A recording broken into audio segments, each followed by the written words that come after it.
আসসালামু আলাইকুম রহমতুল্লাহ।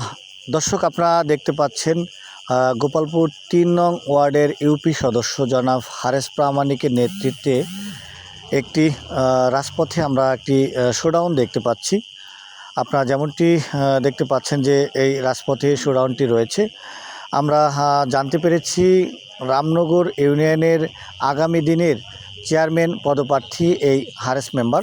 তিনি রামনগর ইউনিয়নের বিভিন্ন জায়গায় আজকে ঈদের দিনে তিনি তার যে জনগণ রয়েছে তাদের মাঝে কুসুম বিনিময় করেছেন এবং ঈদের যে আনন্দ ও উল্লাস এবং ভাগাভাগি করে নিয়েছেন সবার মাঝে। আমরা কিন্তু এমনটাই দেখতে পাচ্ছি। আমরা রয়েছি কিন্তু রামনগরের ইউনিয়নের বিভিন্ন জায়গায় তিনি গিয়েছেন এই মহড়া নিয়ে। তিনি কিন্তু জনগণ রয়েছে, রামনগর ইউনিয়নের যে জনগণরা রয়েছে তাদের সাথে কুসুম বিনিময় করছেন এবং সবার সাথে কিন্তু তিনি কুসুম বিনিময় করছেন, এমনটাই আমরা দেখতে পাচ্ছি। দর্শক, এই পর্যন্তই ছিল। আমি আনোয়ার প্রামাণিক, ফরিদপুর।